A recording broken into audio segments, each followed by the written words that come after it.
According to the USDA, 19 million Americans live in food deserts, and over 6 million children go to bed hungry every single night. A food desert, the USDA defines it as a neighborhood that's more than a mile away from a grocery store. If you have more of like a bodega, mom and pop shops, they are lined with processed, shelf-stable foods. Like, were you saying that there are some products in bodega shelves that have been there for 25 years? Asha Walker, she is spreading her seeds of love, food equity, and food justice throughout the world. And that's because they're full of preservatives. They're full of chemicals that can keep these things on shelves because a lot of these big food companies put profits over public health. And that's what we're really combating. Their funding got cut. They called us and said, we can no longer donate these thousands of pounds of food to you. And so we then had to tell our families, we can no longer give away these thousands of pounds of food that you've come to rely on. That 300 families no longer have access to food? Should food be a luxury? No, that's infuriating. Access to clean water, access to healthy food really should be the right of every human.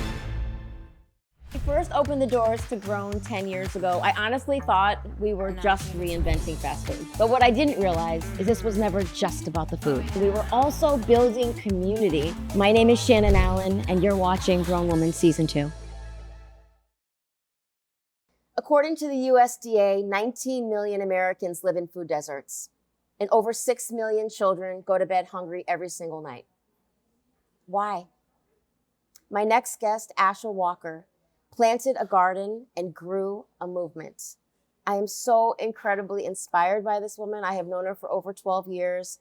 She is a Miami icon, and she is spreading her seeds of love, food equity, and food justice throughout the world.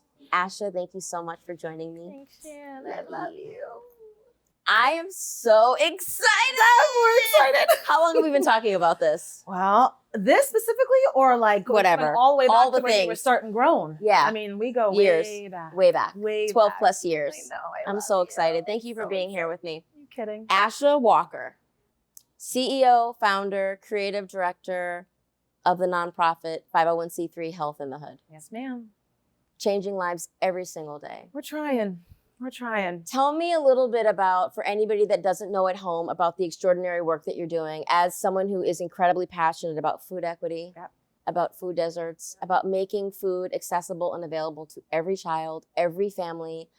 How did you, as little Asha, Inner child work, let's go there, first get bitten by the bug, get inspired by, to realize that this had to be a part of your purpose? Yeah, well, I come by it naturally. You know, my dad, he is the OG. We call him the original gardener. Shout out Dr. Marvin Dunn. Marvin Dunn, that's my daddy. If you don't know, now you know. Google him. Google him, he's the man. The man. But he really ingrained it in my DNA that social justice and leadership and urban farming are things that you can really do to inspire change in communities at a really important local level. And it's this simple solution to a huge problem. And I just sort of always had that as part of my family DNA, that you can actually go into a community, transform a vacant lot into a vibrant vegetable garden, and people will eat, and they will eat well, and they will eat sustainably, and you will really change the trajectory of a community. So you live by this idea of give a man a fish, he'll eat for a day, teach a man to fish, he'll eat for forever. Yeah, that's part of our model. So we go into a community and we get land donated. So we don't pay for any of our land. It's all given to us for free. These are empty vacant lots? Empty vacant lots. Are they blighted lots? They are blighted. They are usually filled with mattresses and trash and crime, unfortunately. And we go in and we literally transform them. We have truckloads of really nutrient-dense soil delivered. We hire residents from the neighborhood, and we turn these empty lots into huge vegetable gardens. Thriving community gardens. Yeah. And when the gardens, and this is the part that I absolutely love about what you do, and I volunteered before, and my team has volunteered before, and I'm always grateful when you offer opportunities for us to volunteer. You also helped me plant my rooftop garden when we still had a rooftop garden, which was pretty incredible. But you go into these communities and you inspire the community to take ownership of this plot. Yes. And then you help the families, the children, the grandparents take ownership of this area to actually literally plant seeds. Yeah. To water, to seed, to weed. And then eventually what happens, like with everything in business and life and families, things start to blossom and bloom. Yes, that's the most beautiful way to Right. put what we do. That's exactly it. And there's this really gorgeous intergenerational connection because food is so innate. We Yeah. all need to eat. And when you go in and you put some collard greens and some arugula and some cauliflower in the ground, people are like, that's my dinner and that's free. And that's so empowering. And there's this immediate pride and connection to where our food comes from that is just visceral. And it's like you're getting your hands dirty. We always say to people like, dig in. Yeah. No, we're literally getting our hands dirty. Literally. And so the other thing that's so amazing about this, and this is why, like, I've always been obsessed with what you're doing. You are not just planting these things and leaving. Yeah. You are hiring Yes. people that live in these communities to do the watering at 5 o'clock in the morning, to do the harvesting, to do the pruning, to do the weeding. And then everyone in the community gets to eat vegetables for free. Yes. Yeah. Once you're transforming this land, how are you also seeing that people's hearts are transformed? Well, it's pretty immediate, right? Really? Like, I mean, really. And I've had some Okay, I want to know that. Some donors, when we first started, I went to foundations and I said, I have this crazy idea. Yeah. I want to plant gardens in food deserts. And they were like, no one's going to eat that. They like what they like and no one's going to be into it. And I said, I know better. I have just felt so called to it. And so I hate to say it, but they were wrong and I was right. Yes. And all these 12 years later, we're still growing and connecting communities to these incredible resources right in their backyard. So one really important part of our model is that one, we hire residents in the neighborhood. And the gardens are really residentially located. So we're not growing food in, an urban setting that's removed from a neighborhood. We're talking about open your door and Walk outside. your backyard Grab a is cucumber. a patch of tomatoes and cucumbers that are yours, that you planted with your grandchild. So there are these just gorgeous connections of intergenerational learning and connection to our foods and nurturing ourselves, nourishing communities and learning together from this simple idea of planting a seed. And God, talk about planting a seed. And so how did this seed get planted? Was it all from your dad? Yeah. So your dad was like, look, this is social justice. Yeah. Yeah. Let's talk a little bit, because one of my all-time favorite TEDx's that I've ever watched, any TED Talk that I've ever watched, is yours. Thank you. You walked out in your red suit. Yes. And It it's was like, a risk. I was like, is it too much to match the sign? And I was like, I'm going for it. no, it wasn't too much. Thank you. It was everything. And, the part that I thought was so riveting, because I live this too, is that in affluent communities, people don't understand that in neighborhoods next to them, people don't have access to grocery stores. Yeah. So when you say the word food desert and I say food justice or food equity, people that are sitting at home might be like, what's a food desert? I'm not really even understanding. Talk to us a little bit about how there are communities that are marginalized communities in a lot of ways that don't have grocery stores. So a food desert, the USDA defines it as a neighborhood that's more than a mile away from a grocery store. So instead of a Whole Foods or a Publix, you have more of like a bodega, mom and pop shops, but they are lined with processed, shelf-stable foods. Like, were you saying that there are some products in bodega shelves that have been there for 25 years? I mean, turn over the labels and they last for many more years than we should be eating them.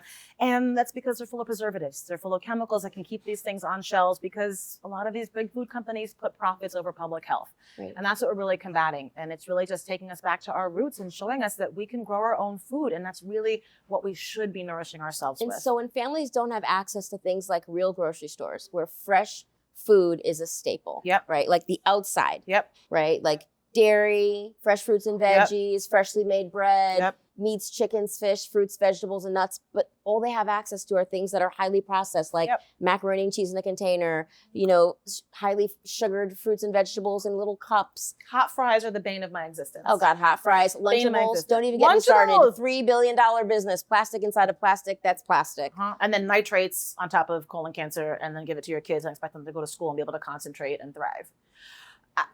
We're just so backwards. Thank God for grown. Yeah, thank God for grown. Thank God for the idea. Thank you, God, for the idea for grown. But it's true. Like, we're literally living in a time when, and I say this a lot, like, I feel like maybe we were 10 years too early to the party, because now everybody else is starting to wake the fuck up. You're getting on the train. You know what I mean? It's Remember like your binder?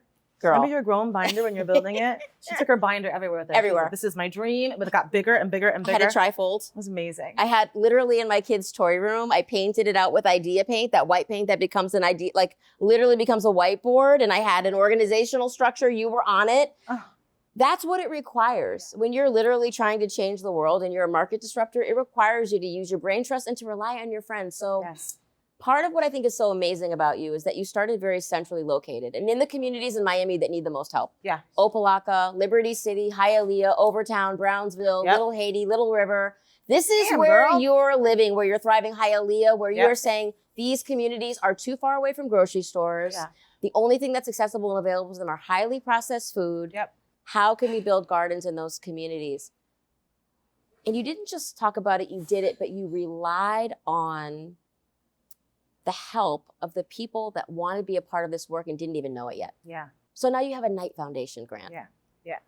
Yeah. Right? Like, you sat on the Michelle Obama's Let's Move.org campaign, or at least are associated with the Obama we just Foundation fangirled from family. afar and just said, look what we're doing. We're in your ether. Yeah. Yeah. Yeah. Amazing. I mean, Yeah. like, let's just even talk about she's really the She's OG. it. I mean, she started it. She was before any of us had us. the ideas, but The she really movement. opened the doors for us to walk through. Yeah, Let's Move.org, just reminding people that real food matters. Yeah. That every family deserves access to better. And that's what Why it is that such a controversial I concept? No, but it makes me nuts. Wellness is a human right. You know, we've been told that you have to pay for all these things, and it's like a vegetable is the next vegetable. It has the seeds in it to become the next vegetable. Our ancestors didn't go to the grocery store and buy an apple that was covered in wax, and so My it's God. really just this really conundrum. But it goes back to, again, it's big food, Yeah, big pharma. it's subsidized crops. When the people that are making your food are also selling you your medicine so that now you can process the food, you know you got a problem. you might want to turn that label over. Yeah, closed loop. Yeah. Not for food. Yeah, but that's the beautiful thing, is that our dollar really dictates what comes next. And so we have a lot more power than we think. And it's really an incredible time. We were ahead of the curve, but now people are really catching They're up. waking up. We're waking up. They're waking up. And I'm here now more than ever, I'm hearing like all the buzzwords that are buzzwords now that before we were like, Michelle, shout out Mrs. Obama, was standing on a mountaintop by herself screaming real food and lunch classrooms and real food for students and real snacks for after school programs and real schools and real food in neighborhoods. And we were like organic, non-GMO, no glyphosate, you know, that's single ingredient, nutrient dense foods. What does that mean? Okay, a Cheeto is not food. And it It's cannot not be fast reserved. food. A banana is. You peel it and you eat it. And it was like we were saying these things and people were looking at us like we were crazy. Yeah. They're like, what are you talking about? Yeah. People just want larger portions of more fried, highly processed food that's cheaper. And we were like, no, spend money on your grocery bill, not in the doctor's office. But now it's happening. It really is. We Now still it's have work to happening. do. Oh, we have a work ton. to do, but the needle has moved. We have definitely moved, which makes me feel really inspired. It makes me feel too. like it's been 12 years. I can keep doing this. We Yeah. can keep it. We need support. We need support. We need dollars to keep How this can thing people going. support you? So Health in the Healthinthehood.org? Hood is a 501c3, healthinthehood.org. Our donate button is right there. Good. So donations are literally how we're able to keep our programs going. You're always my donation for Give Miami Day. I know that's coming You up. and Tracy Mornings. It's coming up. It's coming up. That's it. Yeah. That's it. It's like Honeyshine, healthinthehood.org. Thank you. So that's easy. Give Miami Day. Thank you. Right here, Yes. building community gardens. That's Yeah. what we need to be doing. Yeah. So that's Yeah. one way. One way. Besides the Knight grant, which is unbelievable, what are some other big donors that you have with you that are like, I believe in you, I believe in this mission, this is how we're going to move the rock down the road? So one of our biggest funders is Florida Blue Foundation. I Really? cannot say enough about Florida Blue. They have been one of our largest supporters with a 4-year grant. So that's My really how God. we've sustained our program for almost the last 4 years. Okay. And now we're moving into their corporate structure. So they are just an incredible supporter on the ground. They're really involved. They care about the metrics. They support the not-for-profits that they fund. So Florida Blue has been an incredible component for our model. Wow. And then we have amazing individual donors. Our network, large and small, is really made up of people who not only write the checks, but they come out and they put their hands in the soil and they really understand these programs because it's visceral. It's really easy to get attached to what we do. It's very palpable. And Yeah, because you can see it and you can taste you it. literally are growing the fruits of your labor. So you see where those dollars are going. And when you see a kid put a green bean seed in the ground, which we very deliberately plant green beans because they seed very quickly and you can literally see them grow fast. And so it's this totally like amazing connection when somebody gets to see what their dollars are going to. Yeah. You know, our grant reports are pretty powerful. Do you grow at home? I used to. Yeah. I used to have Now a you're little too balcony busy with garden, and gardens, now I'm like, oh, you know what? I'm just gonna go pick some arugula from the garden if I really need to. Listen, I grow at home, and it's someone starts it for me because I'm not there when we do Yeah. it. Although I do have kind of a fruit forest. Yeah. I've got lemons. in Miami. I've got limes. I've got avocado. Of course you The do. big Florida avocado, which are amazing on salads. Yep. Mango. Yeah. Mango. Come on. Let me tell you Are something. you really? Insanity. I'm so Planted it for inspired. Tatum, my granddaughter, and I call it Tatum's mango tree. The amount of mango that we grow is like, I'm like Del I'm a Monte, little bit baby. offended that I haven't been invited over for a mango Okay, I'm party, sorry. but we'll take care of it. We'll talk about that We'll afterwards. talk about it another time. But yes, so all of that. And then I also grow herbs. Yep. You know, It's mint. much You have to easier be careful than with we mint. think. It's easier than we It's easier think. than you think. Easier than we And think. even me, like I take so much pride in being like, look at these cucumbers. What?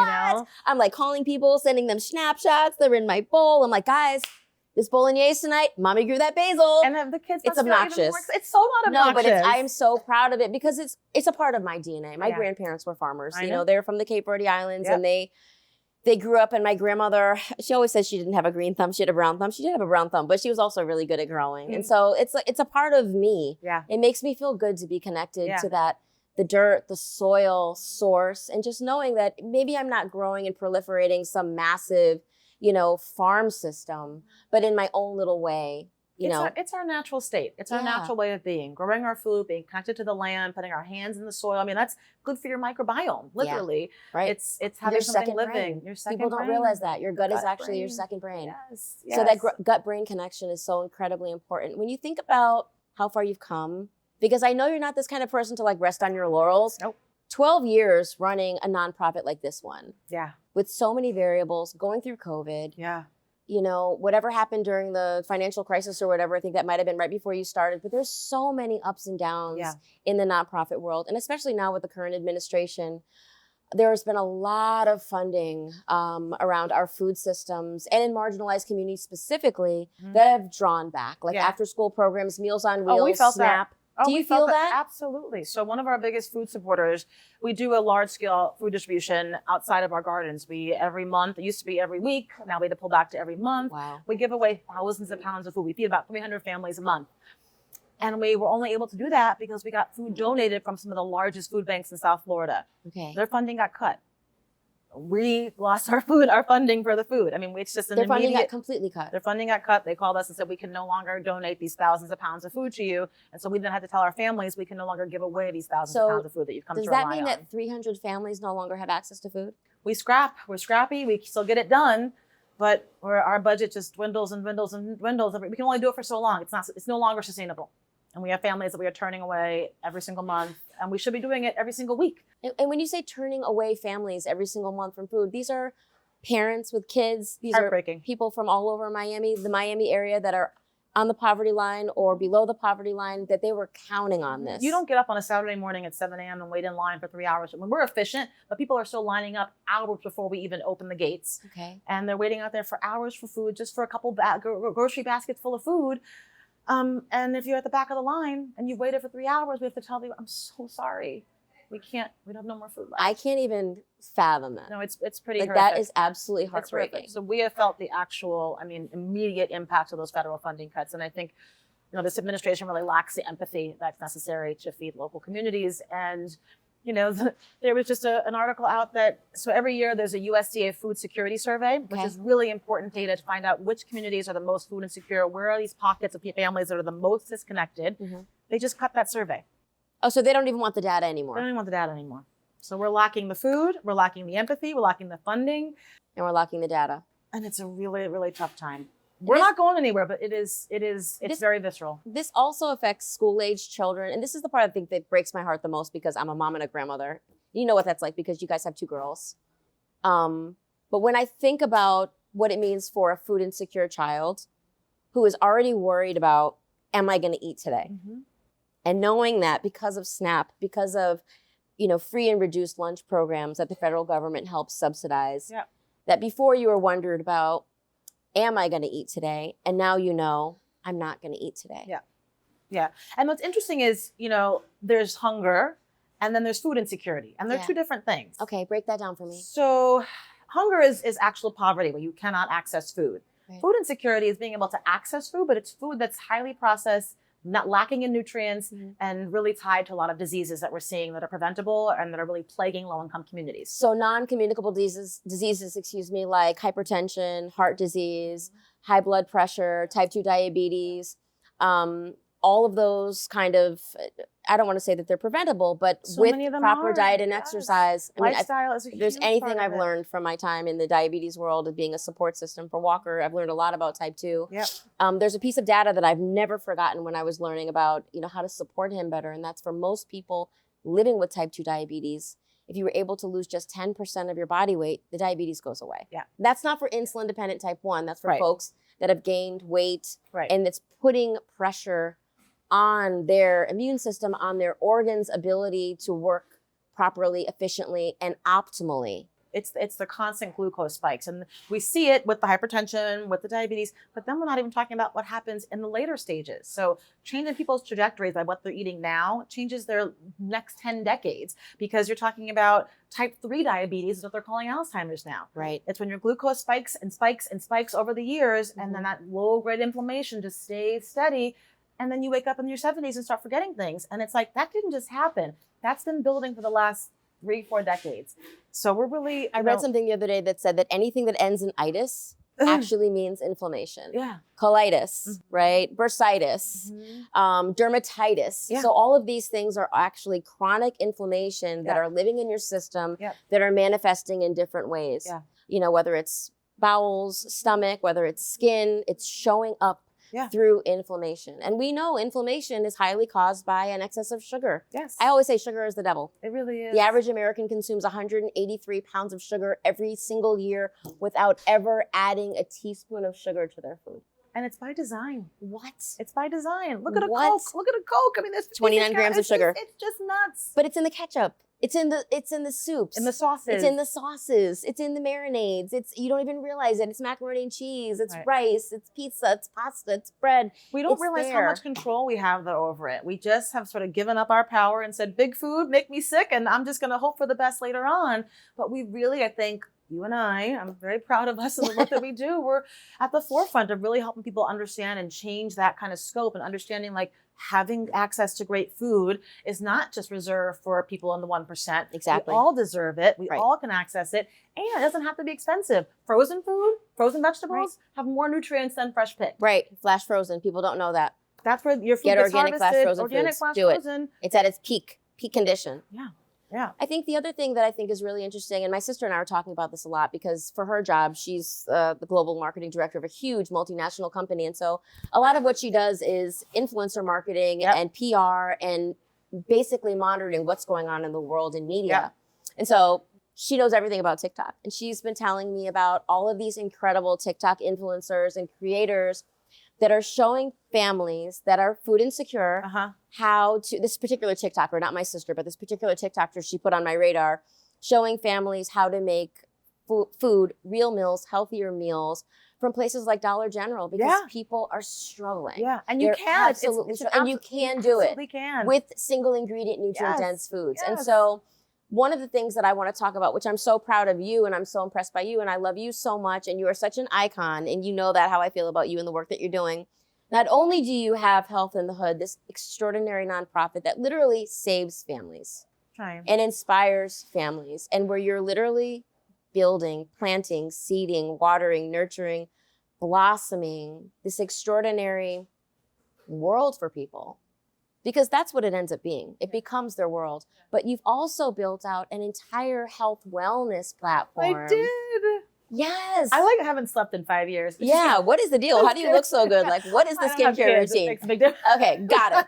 That part. Those are my babies. Health in the Hood and my wellness brand are my babies. And so talk to me a little bit about Cured by Asha Walker. So after 10 years of Health in the Hood, I really felt like we have our sort of infrastructure down. Our model is moving and grooving.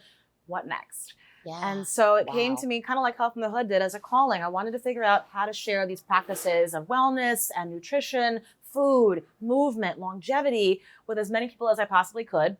So I got certified as a holistic health coach. It's really fun. And it really sort of crystallized the whole way that I've lived, the whole way we've lived. Right. How you authentically live. How we authentically live. But people have kind of been like, what is she doing? It kind of made me feel like, oh, no, this is right. Yeah. And it should be shared. And we can all be living like this and with the ways that work best for us and our bio-individual, ways that our bodies are programmed.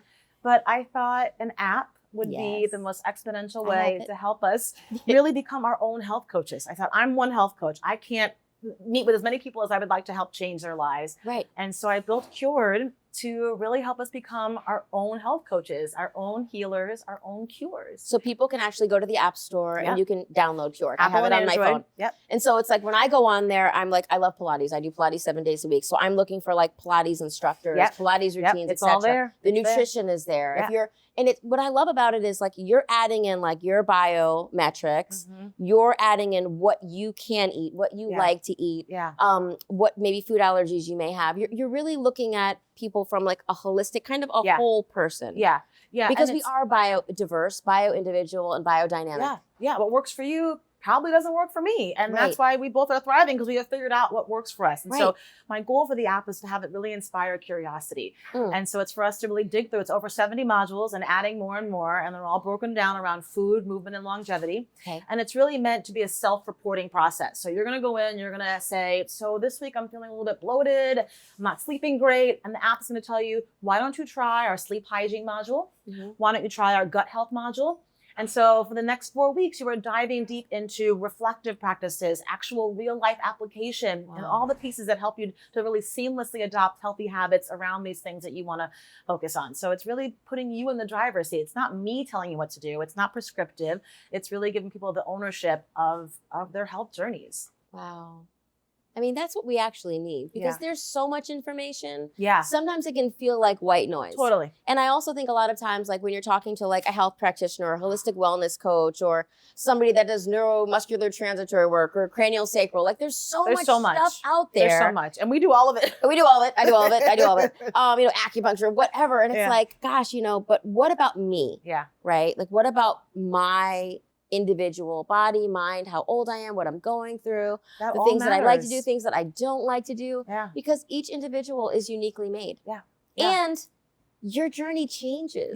And the app will change and grow with you. Okay, that's amazing. And it runs alongside you, and will gives you nice little reminders and motivational if you want to. Again, if you're in the sleep hygiene module, it's going to ping you like around 6 o'clock and ask you if you've started your wind down routine. Did you turn off your phone? Are you not looking at blue light? light? Do you have a red light filter on your phone? Do you have a chamomile tea? Did you already eat your dinner? And you got your cured tea blend to go right along with you. So it's really positioned to put you in an absolute sort of ownership of your health. And that's what I also love about your social media. So you have this amazing tie-in between all of the work that you do in Health in the Hood, all of the things that you're doing with the app on Cured. And then on top of it, your social media is showing people authentically what you do. Because I think that's really inspiring too. Like me, sometimes, look, after a long day, all I want is like a bowl of organic popcorn and a sparkling water. And then I see you. No, I do. I definitely do. I'm gonna come home and I'm like, yes, except my sparkling water is handsome terrible husband. for your digestion. I can ruin any. Stars is like you can ruin everything, but sparkling water really is like terrible for your But in digestion. moderation. Everything in moderation. It's okay. Because that's like the only thing, water, sparkling water, coffee, that's all I really do. Well, fresh juice is sometimes green juice. But I'm also working through some weird food allergies. We need to get into all that. But I have a guy for you. Do you? Yeah, for great food sensitivity testing. Okay. Is it the Dunwoody blood test? Because I've taken that one. I don't know if it's Dunwoody, but you and Ray gotta go. It's up in Jupiter. He's unbelievable. And he changed my whole eating program and got me on peptides and Thank you. Yeah. Okay, yes. Plug for Dr. Menard. We love you, Dr. Menard. Okay, I want to check in with you, Dr. Menard. Okay, so that piece, but your social media I love because it's so inspiring, because it's real. Thanks. You're showing people how to tap into like probably the best version of yourself, because we're not showing people the days that we're eating popcorn and sparkling water on social media. Although we could. Actually, I've made popcorn on social media before. But I'm looking at you and I'm like, okay, she started her day with a matcha tea. She loves her matcha. Okay, and then she moved on to like a delicious bowl for lunch that she made with like whatever. Delicious veggies. And then for dinner, it's like you've got this sheet pan of like tricolored carrots. You love a sheet pan, and like cauliflower and broccoli and like, red cabbage and all the things. And I'm like, this is so inspiring. People think it's so hard. It's so not. It's so not. It's mindset. Like to me, it's like a competition with myself every day. I'm like, how many colors can I eat in one day, that come from the earth? Eat with your eyes first. Right? Eat with your eyes first. So I'm like, how many nutrients can I pack into one meal? Yes. And then I have this really simple food formula. So it's a healthy fat, it's a protein, it's a complex carb, and it's your fiber. And like, bam, that's it. And it's just not that hard. And it's delicious. A purple sweet potato, amazing. Come on, a little miso, your fermented food. It's all you need. I love a fermented food. It's really good for your gut. Yeah. For most people. Like Yeah. like cabbage, I cannot do. Fermented cabbage, it's not pretty. Shannon. Yeah. But But for some people it does work, and that's that bio-individuality piece. So I'm so glad that my socials are It inspiring is. and, I think and they're it's real. very And sometimes I inspiring. have a Five Guys burger. If I need a Five Guys, I'm having a Five Guys. I don't do it all the time, right. but it's that balance piece that I think is important to share. But again, like that part of it is so important for people to understand. And it's like, well, maybe you wanted the Five Guys burger because your iron was a little low. Yeah. Like I listen to my body. I Yes. intuitively eat. And for the Yeah. most part, it's meat, chicken, fish, Yeah. fruits, vegetables, and nuts. Recently, I cut out nuts because I noticed I was having some swelling and inflammation from nuts. But when I'm craving like a burger or like bolognese, it's Yep. because my iron's low. Yep. I am anemic. Yep. And Yep.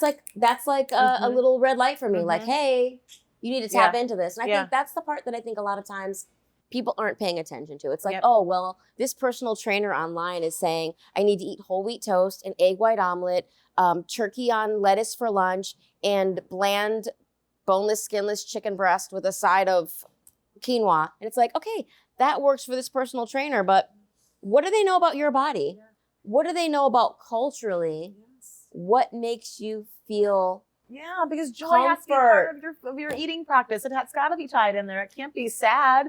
The standard American diet is already sad. very sad. Literally, It's standard very American sad. diet is sad, It's sad. literally. So we can't, have the foods that are going to be nourishing us also feel sad. So yeah, it's I really don't want to take the joy out of food peppering it either. with the things that make you feel good. Because yeah. there are sometimes that I think there are people that are like, food is fuel and that's it. Yeah, that's Cyrus. That's my husband. Really? 100%? Oh my God, yeah. I mean, but I also think food is about community. Yeah. Food is about gathering. It's about sharing. Like some of my favorite all-time times when I think of my mind, it was like there were things to nosh on at a table and Yeah. people were laughing Yeah. and touching each other Yeah. and like clinking glasses Yeah. and like sharing hummus or whatever. Yeah. Food is the great equalizer. Yes. Because as you said in the very beginning, we have to eat to live. Gotta eat. Talk to me about fasting. So I got to keep it simple. I like to simplify everything. I Okay. think we should eat when the sun is up. Okay. That's it. The intermittent fasting, I don't think women should go much longer than after the sun is up. Sometimes I skip up breakfast, but in my matcha, I make sure I have a little bit of protein powder, Mhm. some gelatin. So I've got some healthy fats, a little extra protein. So I'm not going empties through the rest of the morning. Yeah. But really our ancestors didn't have light switches. So I like to eat the way they did. Yeah. And so they ate when the sun was out. Okay. And that to me is the most kind of like simple way to break down fasting, because you can, do the 16, 18. That's like men can do that more than we can. Sure. And when we're at different phases of our cycle, there's better times for fasting than others. Like when you're in your luteal phase, closer to your period, you definitely want to have more nutrition. Mhm. You can get away with it a little bit more in your follicular phase. But it's really about, again, what feels good for you and listening to your body. Yeah. And so the simple way I really think of it is like eat when the sun is up. When the sun is down, your metabolism starts to go down. Peak nutrition, peak digestion times are like 7 to 9 a.m. That's a Mhm. little early for me. But really, you want to be able to have your body use that energy throughout the day and not be trying to digest while you're sleeping. Well, and that's the other thing I think people don't realize. It's like when you're sleeping and you just had a big meal, your body has to work so hard not all night resting. long. Yeah. You're not actually getting real rest. Yeah. And that's the hardest one for me. I have had to pull it back Are every you a hour. snacker? I'm more of an emotional eater. And so I Really? love a late night meal. What does that Not late night anymore. meal look like? Whatever I'm going to eat. Okay. It's also like delayed gratification. I Okay. want to get everything done and then I'll eat. Yeah. So now So you're like gold star for Asha. I get to eat And now it's my because I accomplished reward. my. Yeah. Got it. Yeah. So I just pull my reward earlier and earlier. Mhm. And now my reward is like it's 6:30. 7:30 is the latest I'll eat. If I'm out to dinner once in a while, then, it's a later night. But for the most part, if I'm home, I'm like when I'm in Palm Beach, that's my grandma life. I Yeah. am in bed by like 8 o'clock. I've had dinner. I've had my Really? beach walk. I've already walked after my meal, which is great for your digestion, to go for a 20-minute walk after Yes. you've eaten. Grandma life is where it's at. No, it's a good life. It's Soft really life. good. Soft life is where it's at. It's good. So if you could tell someone like what works for you, because again, we're all biodiverse, we're Yep. all individually made, Yep. and everything. There's no one size fits all for Yep. everyone. Yep. Like, what is a perfect day? Mm. All things considered, Yeah. because obviously things happen, chaos happens. Yep. But all things considered, what is a perfect day for you? Eating, movement, meditation, food. Yeah. So What time do you get up? I get up naturally between like 6:30 and 7. Okay. 7:30 if I really want to make myself stay in bed a little bit Mhm. longer. I used to be able to sleep till like 8, 9. That was like the Mm. glory days. But now my body naturally wakes up like around 7. So I get up. And I definitely don't look at my phone. So the first thing I do is make sure my phone is as far away from me as possible. Okay. I get up and I try to get sunlight in my eyes. Wherever I am, I open a window. I try to look for the sun so I can help set my circadian rhythm. Yes. That lets your body know, okay, I'm awake, I'm seeing the sun. So in 12 hours, I want to start letting that melatonin come out and get you bound down for bed. Okay. So see the sunlight. Then I start my morning routine, which is a little extensive, but it's what works for me. It's supplement, it's hot lemon water, great for your digestion first thing in the morning. So I have all of that. And then I want to move, whether it's a little bit of cardio to get my VO2 max up, or my heart health, or Pilates. Those are my two sort of strength training and cardio training are my two go-tos. So I'm doing one of those. Then I like to spend some time on my skincare. Yeah, I know you love your skincare. On a slow so morning, do I. if I don't have a meeting, I try to have my meetings a little bit later in the morning so I can spend a nice half an hour really working on my skin and gua sha, all the things. And then I dive into my day. So I try to do my heaviest head down tasks first. So heavy meetings or admin tasks or that first thing in the morning. And then in the afternoon, I like to make sure I'm getting extra food in. So I'm eating my biggest meal on a great day, like 3 o'clock. Like supper, your biggest meal. And then winding down the day, like a nice walk, hanging out with my husband. Maybe we'll go for an early dinner, a beach walk. And then I'm usually watching a documentary about something insane. I love a good somebody's missing, or which is terrible to watch before bed, but I love it. A good documentary. Something that's going to scare the hell out of you and give you nightmares. Yes, which is probably not the best practice. We all have our vices, though. Yeah, we do. Absolutely. Yeah. So bizarre cult documentaries are where that's where you're in. Yeah, I'm in. And then what about if you had, and this is something that I just am always fascinated by, but if there was only one thing that you could eat for the rest of your life, and don't worry about how it would make you feel, weight that you would gain or not or whatever. But if you only could have one. Does it matter how I feel afterwards? Because I factor that in. When I eat something, so it doesn't matter how you feel afterwards. It's just something that if I only could choose one thing for the rest of my life, this is what it would be for me. Really hard question. I know. Probably so lame. Probably bone broth rice. Mine's rice also. I love rice. Mine's rice with butter and salt and pepper. And the bone broth makes it even more rich. And it's just something about that I look forward to. I'm probably gonna make that tonight now. There you go. Bone broth rice. I'm simple. But that's what's so amazing, and I think that's also a cultural piece. Yeah. Because I make rice every night in my house. Because my mom made rice. My mom and dad made rice every night. My dad really was the one that did the cooking, but we had rice just about every night. You rinse it, right? I don't rinse my rice. Size, you can literally ruin anything for everyone. I'm I know. No, I know rinsing rice is really important. There's a lot of cultures. Yep. That rinsing rice is super, super important. I don't rinse mine. Okay. In my house, in the restaurant we do. Yeah. But yeah, my grandmother, all my aunts, we just, Cape Verdean people, we just, Black people, we make rice every single night. I don't know about everybody else's family, but in my house, rice is a must. Yeah. And that's that West African cuisine, rice is a big part of it. And that's the other piece that I think is so important with food that we don't talk about enough. It's just those cultural mores. Yeah. It's there's the nutrition piece, there's the health wellness piece, there's the let's make sure that families have access piece. And then there's also what is the part that connects you to your ancestors? Yeah. Because that's a big piece. Yeah. Yeah. And whether we realize it or not, that makes us feel really good. Yeah. That's what our ancestors ate. There is this connection that's in our DNA, that's in our cells, that really can nourish us in ways that we're not even aware of. So totally. I'm all about that. So when we grow collard, one of our most popular crops are collard greens. And we recommend cooking them however you feel best. Yeah. But there are even healthier ways to make them than some of the ways that people are used to. Yep. So a turkey leg instead of a ham hock. Or using them as a lettuce wrap. There's so many ways that you can utilize them and make them and have them be part of your day-to-day diet and have them be even healthier and have them still serve you in that same way. Do you have a pressure cooker in your house? No, only because I don't have a room for it. I want a kitchen like yours, Shannon. Oh, gosh. One day. Our kitchens are a little small, but one day I'm going to have one. This is small. One of my favorite products is the Our Place Dream That's Cooker. That's the one I want. Oh, I wanted it so aesthetically pleasing. Literally got it for everyone in our family last year. That was everyone's Christmas gift because I put everything in the Dream Cooker. Yeah. I mean, you want to slow, cook organic grass-fed brisket. Yeah. You want to do collard greens. Yeah. You want to do chili, bolognese, a small batch soup. Whip that bad boy out. I mean, it's insane. It's literally that's on my list. And I got a clear cabinet. It's easy to work with. Shout out Our Place. I have their air fryer. They're amazing. Oh yeah, do you love it? They're just so pretty to look at. Too. Pretty to look at. Yeah, and non-toxic.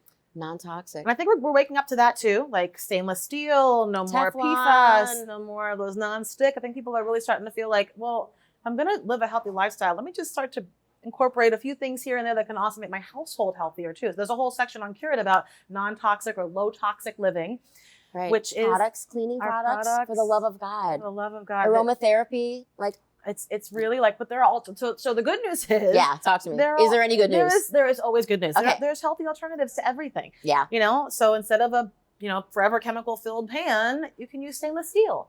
You know, instead of a fragrance filled candle with wax that's going to be burning into your air and putting carcinogens into the air, there's beeswax and essential oil scented candles and diffusers. How are soy candles? Are those okay for you? So beeswax is what you really want. Okay. I use only beeswax candles with cotton wicks. Nice. A little excessive, but if I'm going to burn a candle and it's going to be filling my house with those fumes, I want them to be something that I feel comfortable breathing in. Sniff is a great brand. I love them. Shout out Simon Huck.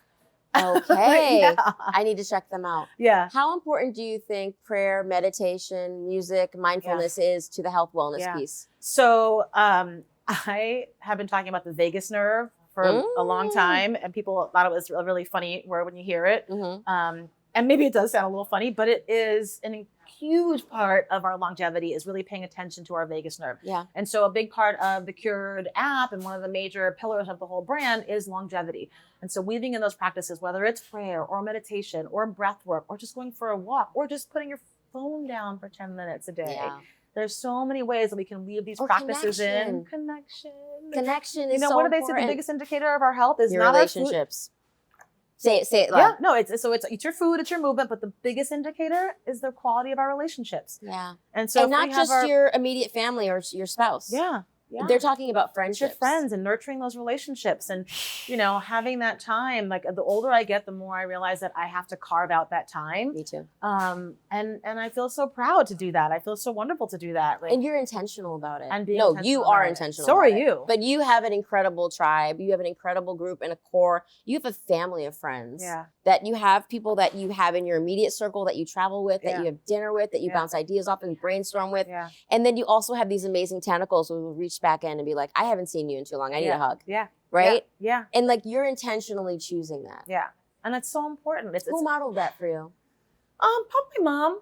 My mom has friends. Shout out Andrea. Shout out Andrea. Shout out Andrea. I have so many aunts, and for my mom is white and Jewish, my dad is black, but I got a lot of white aunties. Because it's that community, maybe that Jewish piece. But I have so many aunts and godmothers who are my mother's best friends, who were like second moms to me. Yeah. And our temple community, and so she always sort of wove that into our DNA. That was a big part of growing up, and so I think I've adopted that same. And don't you think it's so interesting how people always think like religion, race, socioeconomic background, these are such big polarizing potential topics. Yeah. But then when you really look at it, like how much similarity there is around Black families and Jewish families. Because I have a Jewish grandmother as well. And it's like, I always say this, it's like when I go to my friends' houses that are Black or Jewish, like I know I'm going to eat. Right. It might be brisket or it might be if I go to somebody's house that like doesn't have like a connection. Oh, Hispanic also. Yeah. And Italian. But if there's a handful of people, if you go to their house, you're going to get cold grapes and tortilla chips. I'm sorry. Feed me. I know. Please don't invite me over and not have food. And if you have tortilla chips, have guacamole. I know, and season it. Because if you come to my house, if you come to Asha's house, you're going to eat. Yeah. You're going to be fed. Food is love, and it's connection, and it goes back, and they're all like interwoven. We separate it. It doesn't have to be food, movement, longevity. They're all connected. And moving with your friends, like having those sort of friends who like to move with you, that's a big part of a lot of my relationships too. We go on wellness retreats. Yes. I'm actually planning a wellness retreat at the moment. Yes. Okay. So talk to me about that. Is that for the public or just for friends? So it's for the public. It'll be an application process, but doing a little research trip next month. Going to Portugal. We're going to host it. What part? So probably in Comporta, maybe Comporta. So doing a lot of research to figure out which part we want to do it. Okay. But and so people can actually apply to go. Yeah. It's going to be a Cured wellness retreat. That's the next chapter of Cured. I was going to say, what's the next chapter? Okay, so that's the next chapter of Cured, wellness retreats. Yeah. And then what is the big dream for Cured? Because I know what the big dream for Health in the Hood is. Well, actually, you tell us. What is the big dream for Health in the Hood? Yeah. So my dream, and I've always said, is for every single food desert corner in the United States to have a garden. Yeah. We should just, it's a good dream. We grow lawns of grass that require Roundup instead of microgreens, and inspiring community. If we have a young farmers program where we're teaching people to grow microgreens, it's like, that's where we should be living, and having food growing in our front yards and in our garages and under grow lights. And on your apartment deck. You know, That and should be the potted norm. plants, like you can grow mint, you can grow micro broccoli, you can grow micro arugula, and Yeah. they have more nutrients than the big stuff, believe it or not. Yep. You know, And they're way easier to sprouts. grow. Anybody can grow microgreen. Yeah. Literally, they're so easy. They might get a little bit leggy. We just chop them. They're so easy. Do you remember when we first opened, when you would get an almost grown meal, the kids' meals, we had little seed packets? Yes. Like, this is so important. The work So that you full are circle. doing is so important. Okay, so in every food desert, and also Having a a garden. big goal and a big dream, also part of your mission probably, is that there aren't food deserts anymore. Yeah. That people have access to Yes. grocery stores or Yes. farmers markets. Yes. Yes. And that they're not just, I love the Hamptons. I've gone there since I was a kid. My whole family's there. But when I go to the Hamptons, I get irate because there are these gorgeous farmers markets. And Yeah. it's like, they don't need that. Right, exactly. We don't need that there. We need Right. it in Liberty City and Brownsville and Overtown and Opelika. And for people that are watching that are like, you know, well, what's the big deal? The big deal is that there is such a huge disparity of wealth in this country now. Yep. And right, look, like, I'm not going to go home tonight by the grace of God and worry about, am I going to be able to put food on my table for Yeah. my kids? That is a blessing, but it's also a luxury. Yeah. And should food be a luxury? No, It shouldn't. no. And Food, it's infuriating. Access that it to clean is. water, access to healthy food really should be the right of every human. Yeah. And there's a unfortunately, mindset it just shift. isn't right now. Yeah. And so when you're saying like they don't need to have all the best farmers markets in the world in the Hamptons, you're not saying that people that live in the Hamptons don't deserve to have access to farmers markets. Look, we all want to live inside of a Nancy Meyers movie every once in a while. Have the farmers markets. But shouldn't every family, shouldn't every child have access to healthy fruits and veggies? I think yes. Yeah. So just make a donation. Exactly. I think so, yes. All my Hamptons friends, make a donation. Yeah, that's how we do it. So that's the big dream for Health in the Hood. Yeah. What's the big dream for Cured? So I would love for when you go to the doctor Ooh. and you say, I'm having sleep issues, or I'm sick, or I keep getting infections, or whatever your issue is, that instead of getting a pill, and maybe you need the pill, Yeah. but that with the pill, they're also asking, how's your sleep? How's your diet? How often do you move? And how are you managing your stress? I want that to be the default. And then I want them to write a prescription for the Cured app. Oh. That's it. Yeah. Right? Like that should be the default. That should be the baseline. It shouldn't just be take a pill. That's the solution. I got in trouble with my family. They were all like, you shouldn't be telling people that they need to not take. I'm not saying don't take a pill. Right. If you need a pill, take a pill. But don't take a pill and have that be the solution. I think a pill and lifestyle. Yeah. It What's the can't root just cause? It can't just be a quick fix Band-Aid. We have to peel back the layers. We have to address root causes, or we're going to just keep coming back because these pills have side effects. Medications are not just a fix-all. They're not the end-all, be-all. Right. If we're not really peeling back and figuring out why we're unwell, we're going to stay unwell. Yeah. And so I would love to see a world where we are doing that work and we are addressing the root causes of what's holding us back and making us sick. Maybe you need that medication too, but maybe you also need to walk and to see the sun first thing in the morning and a green Drink juice. some warm lemon water. Lemon water. If anybody can do it, you can. You know, Yeah. lemon water. Yeah. It's easy. My friends are like, I'm constipated. I'm like, have you had warm lemon water? They're like, no. Yeah. I'm like, but they'll take a pill first. So I'd like to see that switch. Try the Yeah. lemon water first.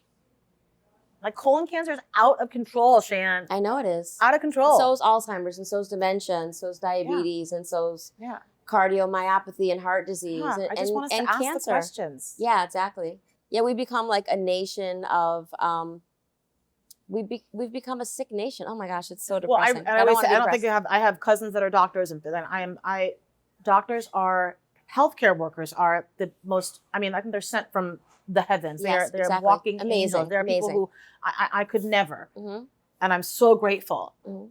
But I don't think that we have a healthcare system. I think we have a sick care system. Right. We need integrative health. Right. It's not doctors or health coaches. It's Mhm. doctors and health coaches. Right. It's not one or the other. You know, it's so interesting you say that because one of our guests on Grown Woman this season is Dr. O'Neill Pike, who's the Chief Medical Officer at Jackson Yep. North. And he just wrote a book.